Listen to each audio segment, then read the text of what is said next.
முதுகு வலியா மூட்டு வலியா கை கால் நீட்ட மடக்க இயலாமையா அறுவை சிகிச்சை இல்லா குணம் ஆயுட்கால நிவாரணம் டாக்டர் ஸ்ரீவர்மா பிசிஆர் மகாராஜா தைலம் அனைத்து மருந்து கடைகளிலும் கிடைக்கும். அந்த மஞ்சள் துண்டு கலைஞர்கள் மஞ்சள் துண்டை போட்டு எப்படி அந்த உணர்ச்சியை விட்றா அந்த உணர்ச்சி கூட கிட்டத்தட்ட 80-90 வயசு 90 எவ்வளோ வயசு ஆகும் 82 வயசில் இப்போ எழுச்சியாக கருப்பு சேப்பு கைத்தடியிலும் கருப்பு சேப்பு அது எல்லா வேலையும் பார்த்தீங்கன்னா கைத்தட்டலும் உடந்த கைத்தட்டலும் போட மாட்டாயா விசில் அடித்தான் இப்போ நம்மளுக்கு விசில் அடித்தானுப்பா விசில் அடித்தா கொஞ்சம்லாம் இப்போ பார்த்தா இப்போ அது புது கம்பெனியாக உட்காந்துக்குது. இதெல்லாம் மேயர் ஆகணும் கவுன்சிலர் ஆகணும் அட்லீஸ்ட் கவுன்சிலர் ஆகணும்னு நினச்சி கூட பார்க்கல. ஆமாம் 64 நின்னா அவனை ஓட்டு போடல முடிச்சு போல இருந்தாலும் இப்போ பணம் தளராமல் இப்போ சீட்டு பதவி கொடுக்கலாமே கழிச்சு மாறுறானுயா. அவன்லாம் கொள்கையை போய் சாணுவான். அவன்லாம் இப்போ ஒரு கட்சியில் போய் இந்த ஒரு கட்சியில் போய்ச்சலாங்கிறான் துணை போய்ச்சலாங்கிறான் அந்த கட்சிக்கு போனால் அங்கே போனால் துணை போய்ச்சா உடனே அது ஒரு கம்பெனி போய் இப்போ நம்ம தான் மொழி போராட்டம்னு சொல்லிக்கிட்டு உட்காந்துருக்கோம். அது ஒரு பிஸ்னஸ் பண்ணுறவன் இருந்தாலும் இந்த தமிழோட உணர்வு ஆக போராடக்கூடிய குணமுள்ள தொண்டர்கள் கொண்ட இயக்கம் திராவிட முன்னேற்ற கழகம் அதை எவனே அழிய போகிறாங்களாம் மாற்ற போகிறாங்களாம் ஒரு நாள்லே மாற்ற போகிறாங்களாம். இதெல்லாம் இதெல்லாம் இப்போ இந்தி எதிர்ப்பு போராட்டம் மொழி போராட்டம். நானே கூட நாற்பது இந்தி சட்ட எதிர்ப்பு போராட்டத்தில் 48 நாள் உள்ளே வரும் கடலூர் ஜெயிலில். யாரா கடலூர் ஜெயிலில் கூட சட்ட எதிர்ப்பு போராட்டத்தை வந்தவன் கை தூக்கு துறை சட்ட எதிர்ப்பு போராட்டத்தை வந்தவங்க ராஜா கூட வரல நிற்கிறான். அப்போ தங்கராசு வந்தார். ஆக இப்போ நீ சட்ட எதிர்ப்பு இந்தி மொழி இப்போ எங்கே சண்டை அங்கே ராஜேந்திர அங்கே ஜெயிலில் இறந்து மொழி போராட்டத்தில் கலந்து கொண்டு சிறை சென்றார்கள். மொழிக்காக போராடிய இயக்கம் திராவிட முன்னேற்ற கழகம். நாங்கள் போராடுவதற்கு உரிமை இருக்குது உணர்வும் இருக்கிறது. நாங்கள் ஒன்றும் ரிட்டையர்ட் ஆகலை. இப்போ சினிமாவில் ரிட்டையர்ட் ஆகலை நடிச்சுட்டு ரிட்டையர்ட் ஆகலை. ஆக இப்போ மாற்ற வேண்டும் அங்கே இந்த திராவிட முன்னேற்ற கழகம் ஆட்சியில் மக்களுடைய பிரச்சனை உணர்ந்த காரணத்தால் தான் இவ்வளோ தாய்மார்கள் இங்கே உட்கார்ந்துருக்கிறார்கள். காரணம் இந்த உணர்வு அந்த மக்களுடைய உணர்வை புரிந்து கொண்டு ஆட்சி நடத்த கண்டால் இந்த தினம் பல திட்டங்களை இங்கே மக்கள் பயன்பட்டு கொண்டிருக்கிறார்கள். ஆக இப்போ இங்கே சொன்னப்போ இங்கே பேசுகிறார்கள் மொழி போராட்டம் ஹிந்தி படித்தா தான் வழங்கும் சொல்லி முன்மொழி நாங்கள் நிதி தரமாட்டோம் சொல்லுவாங்க. சீப்பை மறைச்சிட்டா கல்யாணம் அடைஞ்சிருமா? கல்யாணம் சீப்பை மறைச்சிட்டா கல்யாணம் நின்று நினைக்கிறோம். அது யார்கிட்ட பணம் தர மாட்டோம். இது கூட கமெண்ட் அடிக்கலாம். விளையாட்டுமா சீப்பு விளையாடுறோம். அதுமாதிரி சீப்பை மறைக்கிறாங்க பணம் கொடுக்க மாட்டேதான். ஆக நாங்கள் திட்டம் போட முடியலையா?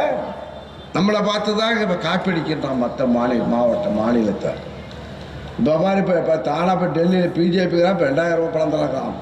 நம்ம 1000 ரூபா கொடுக்க எப்போ சொன்னது 2000 இப்போ போன தேர்தல் 4 வருஷம் முன்னாடி சொன்னோம். நாங்கள் தேர்தல் வைக்க சொன்னாங்கள வந்தால் மகளிருக்கு நாங்கள் மாதம் 1000 ரூபா கொடுப்போம். இப்போ கொடுத்துட்டு இப்போ மக்கள் அதை பார்த்தவொடனே இங்கே இப்போ பிஜேபிக்காரன் இப்போ போடுறான். இப்போ பாண்டிச்சேரிக்காரன் கூட இன்றைக்கி அறிவிச்சிருக்கான். பாண்டிச்சேரியில் அறிவிச்சிருக்கான். அவன் சின்னோண்டு இது. அது மெட்ராஸ் சைஸ் கூட இருக்காது. சென்னை சைஸ் கூட இருக்காது. அது அவன் அறிவிக்கிறாங்க. ஆக பின்பற்றுகிற யாரை பின்பற்றுகிறார்கள்? இந்தியாவை மோடியை பின்பற்றுறாங்களா இல்லை ஸ்டாலினை பின்பற்றுறாங்களா? யார் பின்பற்றார்கள்? இப்போ ஸ்டாலினை பின்பற்றுகிற காலம் வந்து போச்சு. இப்போ ஸ்டாலினை பின்பற்றுகிற காலம். இன்னும் மோடிக்கு சொன்னால் மோடி வாயாலே வடை சொல்லுவார். இப்போ மக்கள் புரிஞ்சுக்கிட்டான். அந்த அண்ணாமலை பேசினாலும் எல்லாம் வாயாலே வடை சொல்கிறான். எத்தனை நாளைக்கு வாயால் சொல்ல முடியும்? ஒரு தடவை ஏமாறுவான், ஒரு தடவை போப்பான். இப்போ தான் பாரு மெஜாரிட்டி அந்த போட்டு இப்போ மைனாரிட்டி கம்பெனி ஆயிடுச்சு. இப்போ பிஜேபி இப்போ மைனாரிட்டி ஆந்திரபாபு நாயுடுடைய தாய்வுலாம் ஆட்சி உண்டா? ஆந்திரபாபு அங்கே சந்திரபாபு நாயுடுடைய சப்போர்ட் இல்லைலாம் முடியுமா? இப்போ அவங்களுக்கு இப்போ சொரணம் வரணும். இப்போ ஏன்னா அவங்களும் இப்போ ஸ்டேட்டு குறையும், அவங்களுடைய நாடாளுமன்ற உறுப்பினருடைய எண்ணிக்கை குறையும். நாம் தான் இப்போ புள்ள பெக்கக்கூடாதுன்னு சொல்லி அப்போ நாங்களாம் அப்போ சின்ன இங்கே அப்போல்லாம் நான் படிச்சுட்டு வீட்டில் அந்த படிச்சுட்டு வந்தோம். அப்போல்லாம் வந்து எங்கள் அப்பா சேர்மன். அப்போ பஞ்சாயத்து எல்லாம் போட்டி, அங்கே ஊராட்சி மன்ற தலைவருக்கு போட்டி, யார் அதிகமாக குடும்ப கட்டுப்பாடு ஆப்ரேஷன் பண்ணணும்னு சொல்லி எல்லாத்தையும் அப்போ பார்த்தா காட்டுமன்னாடி பிளாக் தான் அதிகமாக, கடலூர் மாவட்டத்தில் அதிகமாக புள்ள பார்க்காமல் இருக்கிறதுக்கு ஆப்ரேஷன் பண்ணது. இப்போ அந்த பலன் இப்போ கொடுத்து இப்போ ஏண்டா இப்போ இல்லை நாம் இருவர் நமக்கு ஒருவர் இருந்துச்சு. அப்புறம் பின்னால் போச்சு நாம் ஏன் நம்ம இருந்ததும் அப்படின்னா நமக்கே நின்றுச்சு. இப்போ எல்லாம் புள்ள பக்கம் சொல்லு, இப்போ சுந்தரராஜா சொல்லுது, அது வாயாலே சொல்லுது. இப்போ அது 3 இப்போ நம்ம சொன்னால் அப்போல்லாம் மீறாமல் 3 பிள்ளை பத்துருக்கு தான் கேட்டப்ப 3ஆவது நாளா ஆமாம் அது 3 அப்படி சொன்னதால நித்தியாச்சு. அப்போ ஜூன் 1 ஆக இதுதான் இப்போ வந்து இப்போ சொல்லி இப்போ நம்மளே தவறை செய்துக்கிட்டோம். அதனால் இப்போ நார்த் இந்தியாவில் ஒரே ஸ்டேட்டில் 100 நாடாளுமன்ற உறுப்பினர் ஜெயிச்சானா என்ன ஆகும்? அவன் நாளுக்கு உத்தரப்பிரதேசம், இப்போ மத்திய பிரதேசம், ஆக அங்கெல்லாம் குடும்ப கட்டுப்பாடாங்க, வசன்னு பெற்று போட இன்னும் பெற்று போட்டுக்கிட்டு நம்ம தான் டீசெண்டாக இருக்கோம். நம்மளும் ஸ்டைலாக இப்போ ஆக இந்த சூழ்நிலை நாம் வேண்டாம் சொன்ன நிலைமை இப்போ வந்து இந்திக்காரங்க இப்போ பேசுகிறாங்க. இப்போ கடவுளே பார்த்தா இப்போ வந்து இல்லை சொல்லப்போனால் இப்போ மும்மொழி கொள்கை, இப்போ வடநாட்டில் ஹிந்தி படித்தவன்லாம் இப்போ வந்து ஹிந்தி படித்தா வேலை கிடைக்கும்னு சொன்னாலும் ஏன் இங்கே தமிழ்நாட்டுக்கு வரான்? இதை சிந்திக்க வேண்டும். ஏன் தமிழ்நாட்டுக்கு வராங்க? ஹிந்தி தான் படிச்சிருக்காங்களே.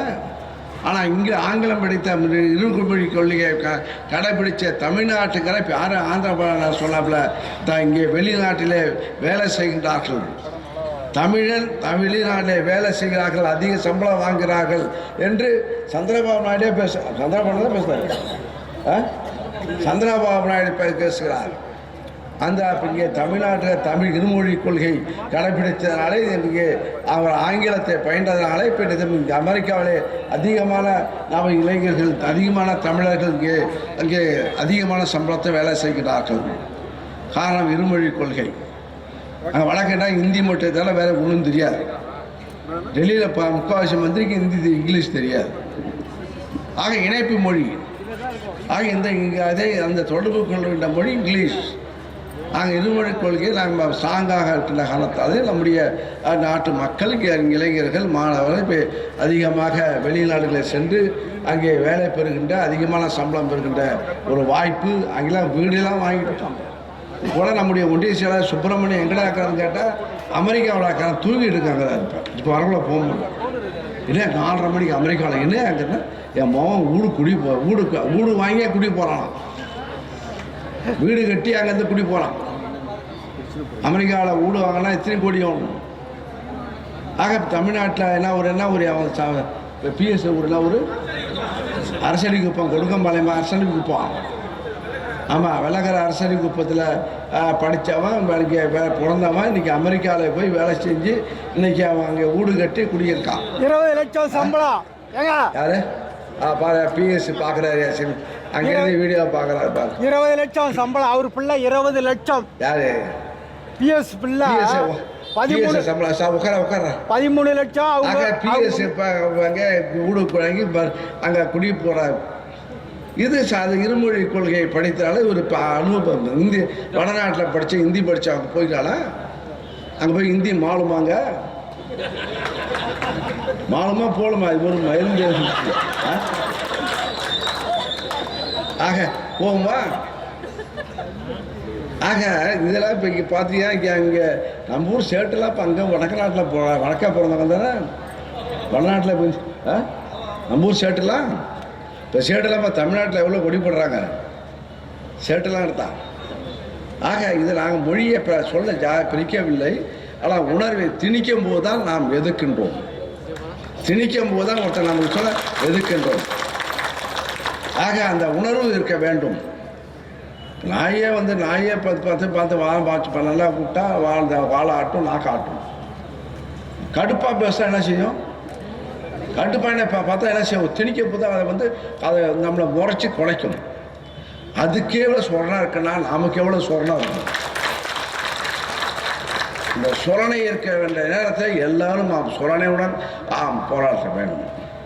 இப்போ ஒரு நடிகன் வந்தான், சினிமா நேற்று கம்பெனியை திறந்தான், நீ கம்பெனியை திறந்துவிட்டு நீங்கள் உடனே சொல்கிறான் நேற்று வந்தால் ஆட்சி ஆகட்டுவோமா, என் மகளிருக்கு 1000 ரூபா கொடுத்து தப்பா, விடியல் பேருந்து கொடுத்து தப்பா, பெற்ற பிள்ளைகள் படிப்பதற்கு பணம் கொடுப்பது தப்பா,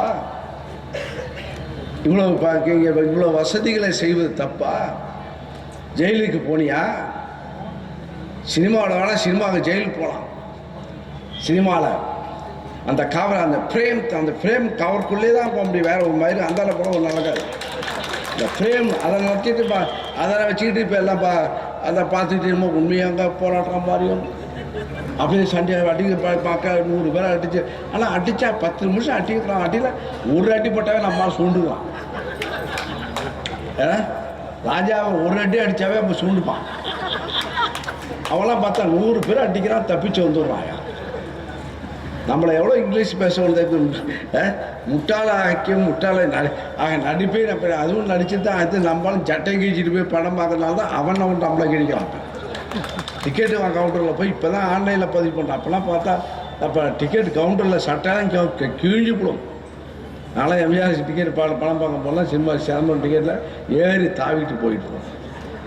அதை நினச்சி ஒரு கம்பெனி ஆரம்பித்து அதே போல் படம் இப்போல்லாம் எடுத்து எம்ஜிஆர் மாரி ஆகிடலான்னு அப்போ ஒரு கட்சி அப்போ ஒரு கம்பெனி ஆரம்பிச்சிட்டாங்க. படம் ஆரம்பமே தவறுகள். உடனே செட்டப் எல்லாம் செட்டப் பண்ண உடனே கம்ப்யூட்டரில் எல்லாம் எல்லாம் செல்ஃபோன் தான், எல்லாம் வாட்ஸ்அப்பு தான், எல்லாம் வாட்ஸ்அப்பில் செய்தி உடனே போட்டு ஐடிவிக்கு தான், எல்லாம் ஐடிக்கு தான். உடனே இப்போ அண்ணாமலைக்கு வாயால் ஓடுது, என்ன காரணம்? அண்ணாமலைக்கு என்ன காரணம்? அண்ணாமலை பொய்யே சொல்லி உண்மை மாரி பொய்யே சொல்லி அதை வாட்ஸ்அப்பில் ஆக மக்கள் நம்பக்கூடிய உணர்வுள்ள தொண்டர்கள் திராவிட முன்னேற்றக் கழகம் அதான் பட்டறிவு. நாங்கள் மக்களுக்காக போராடி நாங்கள் ஆட்சி வரும்போதெல்லாம் திட்டங்களாக மாறுகிறது என்றால் நாங்கள் மக்களுக்காக போராடியவர்கள். நாங்கள் ராத்திரிக்காக வரவில்லை, ராத்திரிக்காக வரல, மக்களுடன் நாங்கள் வாழ்ந்து கொண்டிருக்கின்றோம், மக்களுக்காக நாங்கள் உழைத்து கொண்டிருக்கின்றோம். போராட்டமாக இருந்தாலும் சரி, களமாக இருந்தாலும் சரி, 6 முறை ஆட்சி இருக்கிற காலத்தால் தான் மக்களுடைய அவலங்கள் என்னென்ன கஷ்டப்படுகிறார்கள் அதற்கெல்லாம் நிவாரணம் செய்ய வேண்டும். அதையெல்லாம் செய்ய வேண்டும் என்ற உணர்வுடன் தான் இங்கே திராவிட முன்னேற்ற கழகம் ஆட்சி. சாதாரணமாக அந்த ஆட்சியில் உட்கார முடியாது. ஆக போராட்டமாக இருந்தாலும் செல்லுகின்ற செயலை சேர்ந்தாலும் மக்களுக்காக போராடிய இயக்கம் திராவிட முன்னேற்ற கழகம். அந்த உணர்வு தான் இப்போ இன்னும் சொல்ல போனால் ஆட்சியில் இங்கே நம்முடைய முதலமைச்சர் அப்போ போன தடவையும் உள்ளாட்சி அமைச்சராக இருந்தால் இல்லை. அப்போ பார்த்தா நாங்களாம் மந்திரியாக இருக்கும்போது பார்த்தா அவர் மகளிர் குழுக்களுக்கு கடன் கொடுத்தா நாங்களாம் 10 பேர் கொடுத்துட்டு வந்துடுவோம். அவர் வந்தாருன்னா கிட்டத்தட்ட 2000 பேர் 3000 பேர் இருந்தாலும் அவரை எல்லாருக்கும் கொடுத்து அந்த திட்டத்தை அந்த நலத்திட்டம் வழங்கி அங்குடன் புகைப்படத்துக்கு மணிகணக்காக அவர் சுற்றி இருந்தார், கொடுத்து கொண்டிருந்தார். ஆக 10 ஆண்டு காலம் எதிர்கட்சியாக இருக்கும்போதும் மக்களும் உழைத்து மக்களுடன் வாழ்ந்து கொண்டிருக்கிறார்கள். நேற்றைக்கு இன்றைக்கு வந்தவர்கள் இல்லை. அவர் பின்னர் சொன்னால் அவர் சிறையிலே இருந்து மிசா காலத்திலே சிறையில் இருந்து அவர் சிறையிலேருந்து அடிபட்டு அவன் சொகுசாக ஒன்றும் வரல. சினிமா நடிகரெல்லாம் சொகுசாக இருப்பான், அவன் மற்றவங்க காசு தான், அது அவங்க வீட்டு காசு இல்லை. ஊரா வீட்டு காசை தின்னுவிட்டு எல்லாத்தையும் ஊரா வீட்டு காசை தின்னுட்டு அந்த புத்தி தான் அவங்களுக்கு தான் வரும். நம்மெல்லாம் மக்களுக்கு அவர்கள் உழைத்து நாம் ஓடாய் செய்து கொண்டிருக்கின்றோம். அந்த உணர்வு ஏமாற்றுகின்ற உணர்வுகள் திராவிட முன்னேற்ற கழகத்தில் இருக்காது. ஆக இன்றைய தினம் அந்த எதை எடுத்தாலும் எதை பார்த்தாலும் எங்கள் திட்டங்களை செய்ய வேண்டும். இப்போ மேயர் சத்தம் போட்டுதான் இப்போ என்ன செஞ்சுருக்கேன், இப்போ எல்லாம் வச்சு நகராட்சியில் எல்லாம் பண்ணிருக்கேன். இப்போ இங்கே முதலமைச்சர் வந்தார், கிட்டத்தட்ட 35 கோடியிலே இப்போ மைதானம் மஞ்சகுப்பம் மைதானத்தை அழகுபடுத்த வேண்டும். இந்த மைதானத்தை சுற்றி கிட்டத்தட்ட 150 கடைகள் ஆக இந்த இங்கே பிராண்டட் கடைகள் உருவாக வேண்டும். அதுபோன்ற மைதானம், இண்டோர் ஸ்டேடியம், அதே போல் சிறு மைதானம், கிட்டத்தட்ட கூட்டரங்கம் அது அமைத்து கிட்டத்தட்ட 35 கோடி ரூபாய் அந்த கடலூர் ஒரு லேண்ட்மார்க் மஞ்சக்குப்பம் மைதானத்தை ஆக்க வேண்டும் என்று உத்தரவிட்டு பதவிக்கு அறிவித்திருக்கிறார்கள். ஆக கடலூரில் இப்போ அடிப்படை பிரச்சனை குடிநீர், பாதுகாக்கப்பட்ட குடிநீர் வழங்குகின்ற திட்டத்தில் நாங்கள் முயற்சி நடந்து வருகிறோம். அதேபோல் கடலூர் மாநகராட்சி அங்கே கிட்டத்தட்ட 250 கோடியில் இப்போ பாதாள சாக்கடை, விடுபட்டு போன பாதாள சாக்கடை அங்கே ஆரம்பிப்பதற்கு அங்கே அறிவிக்கப்பட்டு அதுவும் இங்கே நடவடிக்கை எடுக்கிறது. ஆக கடலூருக்கு இப்போ வருகின்ற பட்ஜெட்டிலும் வாய்ப்புகள் இருக்கும் என்ற நம்பிக்கை இருக்கிறது என்பதை நான் தெரிவித்துக்கிறேன். ஆக மக்களுக்காக இந்த இதை இப்போ மும்மொழி இப்போ அந்த உணர்வு இருந்த காரணத்தால் தான் தென் மாநிலத்தை சார்ந்த முதலமைச்சர்களும் கட்சி தலைவர்களையும் அரவணைத்து அவர்களை அழைத்து ஒரு கூட்டத்தை நடத்த வேண்டும், இந்த அநீதியை நாம் தட்டி கேட்க வேண்டும் என்ற உணர்வை நம்முடைய முதல்வர்கள் அந்த உணர்வால் அவர் கிளம்புகின்றார். அவருடைய உணர்வால் இந்த தினம் இப்போ அனைத்து கட்சி கூட்டத்தை கூட்டி அவர் இங்கே அது ஒரு முடிவெடுத்து ஒரு போராட்ட ஊடகத்தை நடத்துகிறார்கள். அது தொடர்ச்சியாக தான் இன்றைய தினம் 12ஆம் தேதி தமிழகம் முழுவதும் நாங்கள் கூட்டத்தை கலந்து கொண்டு இது போன்ற கண்டன பொதுக்கூட்டங்கள் மக்களுக்கு தெரிவிக்கின்றோம். நம்முடைய கண்டனத்தை பொதுமக்களோடு சேர்ந்து நாம் உறுதியெடுக்கின்றோம். இப்போ கையை நீட்டாங்க, பேசுகிறாங்க, என்ன பேசுகிறாங்க, எதுக்காக பேசுகிறாங்க, அது மைண்டில் ஏறுறோம், அதுக்காக தான் அந்த உறுதிமொழி. ஆக அந்த மாதிரி கையை நீட்டம் படித்தாருங்கள்ல அவரவர்கள் அந்த உணர்வை பெற வேண்டும். நாம் தமிழன், நம்ம மீது யாரும் அடக்குமுறை ஆளக்கூடாது, நாம் திணிக்கக்கூடாது. ஆக அந்த உணர்வை நாம் பெற வேண்டும் என்பதை இந்த நேரத்தில் தெரிவித்து கொண்டு அந்த உணர்ச்சியுள்ள மாவட்டமாக இது வெந்தம் சொல்லப்போனால் இது ஃபயர் ஆகும். ஃபயர்னா வேற நினச்சிக்காதீங்கப்பா. ஆக இங்கே மக்கள் மத்தியிலே ஒரு எண்ணம் விழுந்து அந்த எழுச்சி இப்போது எழுச்சி கிளம்பி போச்சு. ஆக அந்த எழுச்சி இப்போ தென் மாநிலம் முழுவதும் கிளம்ப போகுது. அதை கண்டு நம்முடைய நாடாளுமன்றத்தை மீண்டும் அந்த பழைய இந்த எண்ணத்தை தொடர்ந்து இப்போ 21ஆம் ஆண்டு இப்போ 25 ஆண்டுகள் ஒத்தி வைத்தார்களோ அதே போல் ஒத்திவைக்கக்கூடிய ஒரு சூழ்நிலையை நாம் உருவாக்க வேண்டும். நம்முடைய உரிமையை விட்டுவிடக்கூடாது. நம்ம மும்மொழியை நாம் எதிர்ப்போம் என்பதை இந்த நேரத்தில் தெரிவித்து கொண்டு அந்த உணர்வுடன் நாம் பணியாற்ற வேண்டும் என்பதை தெரிவித்து கொண்டு இந்த நிகழ்ச்சியில் கலந்து கொண்டு சிறப்பித்த அனைவருக்கும் மனமார்ந்த நன்றியை தெரிவித்துக் கொண்டு விடைபெறுகிறேன். நன்றி, வணக்கம்.